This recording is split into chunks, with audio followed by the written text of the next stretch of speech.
5,406 स्वतंत्रता सेनानियों को लाभ मिलेगा।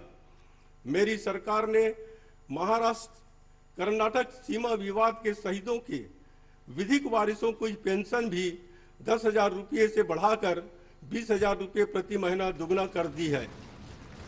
मेरी सरकार ने आपातकाल अवधि के दौरान जो लड़े थे उन व्यक्तियों के सम्मान की योजना को पुनः प्रारंभ किया है।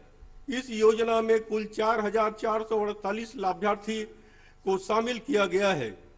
महाराष्ट्र देश का एक प्रमुख औद्योगिक राज्य है जो भारत के सकल घरेलू उत्पाद में 14.2% का योगदान देता है और भारत की कुल निर्यात के 17.3% की निर्यात के साथ निर्यात में भी अग्रणी रहा है। देश की अर्थव्यवस्था में अपनी अग्रणी स्थिति बनाए रखने के लिए निरंतर प्रयास किए जा रहे हैं। मेरी सरकार वर्ष 2026-27 तक $5 ट्रिलियन की अर्थव्यवस्था प्राप्त करने के सम्मानीय प्रधानमंत्री के दृष्टिकोण के साथ संरेखित करने के लिए राज्य की $1 ट्रिलियन की अर्थव्यवस्था प्राप्त करने के लिए वचनबद्ध है।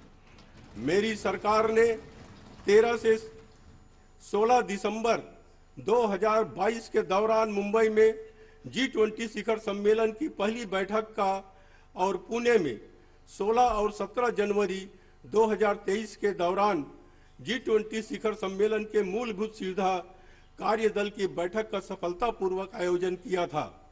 इसमें सहभागी प्रतिनिधियों ने शिखर सम्मेलन की बहुत सराहना की है। मेरी सरकार ने उद्योगों के लिए कारोबार में सुकरता लाने के लिए मैत्री नामक एक एकल खिड़की पोर्टल के जरिए उद्योगों के लिए आवश्यक 129 ऑनलाइन सेवाएं उपलब्ध की है। वस्त्र उद्योग को बढ़ावा देने के उद्देश्य से मेरी सरकार नई कपास प्रक्रिया इकाइयों की स्थापना करने और वस्त्र उद्योग में सौर ऊर्जा के उपयोग के साथ रेशम कृषकों को मूल्यवर्धित लाभ प्रदान करने के लिए एकीकृत और स्थायी वस्त्र उद्योग नीति 2023-28 तक बना रही है, जिसमें राज्य में रोजगार के नए अवसर भी सृजित होंगे। मेरी सरकार ने वडाला से छत्रपति शिवाजी महाराज टर्मिनस तक मुंबई मेट्रो लाइन 11 परियोजना कार्यान्वित करने का निर्णय लिया है, जिसकी लंबाई 13 किलोमीटर है, जिसमें 2 उन्नत और 8 भूमिगत स्थानकों का समावेश है। गति शक्ति पर जोर देते हुए मेरी सरकार ने 3 शहरों में मुंबई में 30 किलोमीटर, नागपुर में 40 किलोमीटर तथा पूना में 32 किलोमीटर लंबाई के मेट्रो मार्ग शुरू किए हैं।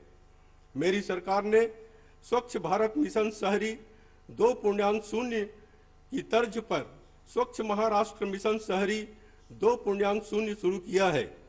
मेरी सरकार ने मुंबई में व्यापक स्वास्थ्य देखभाल सेवाएं प्रदान करने के लिए हिंदू हृदय सम्राट बाला साहब ठाकरे आपला दवाखाना के अधीन 72 अस्पताल शुरू किए गए हैं और मार्च 2023 तक मुंबई में 18 नए बहुचिकित्सालय और नैदानिक केंद्र तथा 123 आपला दवाखाना शुरू करना प्रस्तावित किया है। मेरी सरकार ने निजी क्षेत्र और गैर सरकारी संगठनों के जरिए राज्य के शीघ्र तथा व्यापक विकास को प्राप्त करने के लिए नीति आयोग की तर्ज पर महाराष्ट्र परिवर्तन संस्थान मित्र की स्थापना की है। मित्र राज्य के विकास के लिए नीतिगत तकनीकी साथ ही साथ कार्यात्मक दिशा प्रदान करने वाला प्रबुद्ध मंडल होगा। मेरी सरकार ने आर्थिक और अन्य अनुषांगिक मामलों पर राज्य सरकार को सलाह देने के लिए आर्थिक सलाहकार परिषद की भी स्थापना की है। आदरणीय प्रधानमंत्री ने 11 दिसंबर 2022 को नागपुर से शिरडी के बीच का 521 किलोमीटर का मुंबई नागपुर हृदय सम्राट बाला साहब ठाकरे महाराष्ट्र समृद्धि द्रुत गति महामार्ग का उद्घाटन किया है। उसके उद्घाटन के 31 जनवरी 2023 तक इस महामार्ग पर कुल 7,84,739 वाहनों ने यात्रा की है। मेरी सरकार वर्सोवा बांद्रा सीलिंग परियोजना शीघ्रता से पूरी करने के लिए वचनबद्ध है।